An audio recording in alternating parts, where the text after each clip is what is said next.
All right, today guys, I recently had a customer that had purchased a machine from me, and then after a couple months of use, he noticed that the text on the paper was being shifted kind of upwards on the paper as we have it sitting here.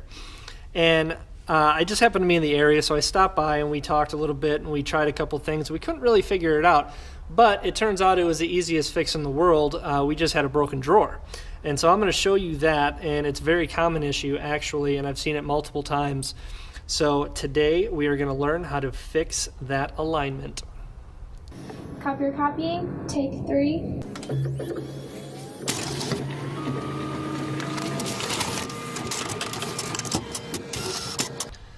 Okay, so what we had was we had a standard drawer, and this will hold 550 sheets, and everything looked to be fine. The paper sat in there correctly. It wasn't angled or anything like that.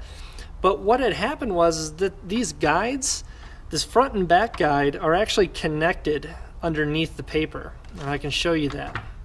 It's this little piece right here. And this is just a thin piece of plastic, and it allows the guides to move together. Well, on this particular drawer, if I unlock this, you can see that it's busted. This little plastic piece broke away from here, so now when I slide this, it's not working.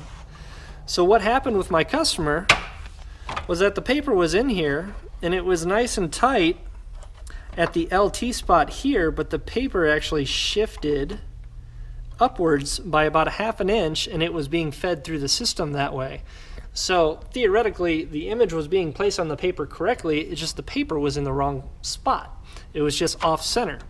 So once we figured out that this was the problem, we just did a very quick and easy fix, and I'm actually going to show you 2 ways of fixing this. You can replace this entire mechanism underneath, which is a little bit more complicated, or the first way I'm going to show you is the easiest, but it is kind of a permanent fix.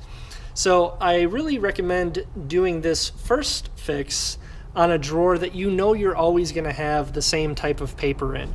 So for in this case, and in my customer's case, he was always going to have LT, or just regular 8.5 by 11 paper in this drawer. So what we did is we put the paper in, we got everything lined up, and if you look on the bottom left, you actually have markings over here that give you an indication of where this front guide needs to be placed. And if I'm doing regular 8.5 by 11, I want to set it to the LT spot. Okay. And then what I did was I just slid this up so it's nice and tight against the paper, locked this side, because this side actually still works. I just don't want this side to move anymore. So what I did was I got this little tiny tap screw, and sometimes you can find them, they're already preloaded on in the drawer, but you can actually see little screws or screw holes down here on these guides where you can lock those guides in place so they never move. So that's all I did, is I just put this little tap screw here. Now this is nice and tight, it's not going to move. This side is still working properly, so that's not going to move. This is also working properly at the front, so that's not going to move. And now I know my paper is going to stay there, and no matter what I do, I can keep loading paper in and keep using this drawer, and it's still going to work properly. Once we did that, we tested out the machine, everything worked perfect. Now the second fix to this is actually replacing the guides altogether, or replacing just a whole drawer. And you can do that. That's pretty easy. The drawers really aren't that expensive to purchase outright. But if you don't want to spend the money and you do happen to have some spare parts or another machine or just another drawer lying around, you can do this next part. So first thing we have to do is we have to take the elevator out. And the elevator only goes up so far because it's being blocked right here on this front side by this little indentation here. So what we want to do is we want to lift it up, but then we want to kind of bend it out around that peg, and then we can take it right out. And then here is where you can see the actual gear that's supposed to slide these together. Okay, so we're going to need to take this out. And then there's the gear that kind of turns both sides. And then this piece, oh, I'm sorry, this piece comes right out. We're going to unlock that, and that comes right out. Okay? So this is where it busted off. So actually this entire piece is actually broken. So we'll set those aside. Now I actually have this other drawer that I'm going to take this back piece off of. Now this one here is actually a parts one. I've actually taken the gear mechanism underneath the elevator out for another drawer already. So I know this drawer isn't going to be going into use anytime soon. So again, I'm going to take the elevator out.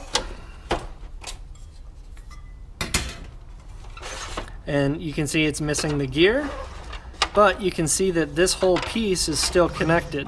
Okay, so I'm going to take that out, move this drawer aside, and then we're going to put this back in. And the way this works is you have to actually push it all the way to the front, get it down in its little grooves, and then slide it all the way back. Okay, now we're going to go ahead and put the gear back in. And you can see it has a little arrow and a little arrow. So I'm going to make sure that these are slid all the way out as far as they can go.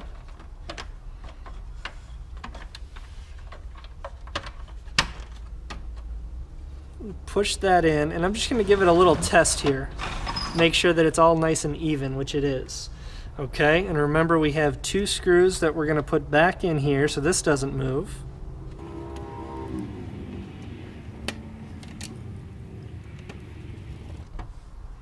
Okay, give it another test.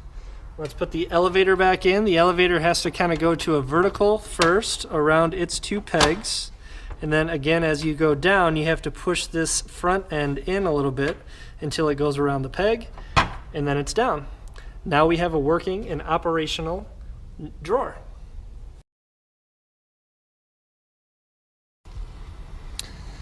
Now I suppose one last thing I should mention is I guess you could probably super glue this back together. Again, I probably wouldn't recommend this if this drawer is constantly being changed to different sizes, because chances are you're just going to end up breaking that glue again.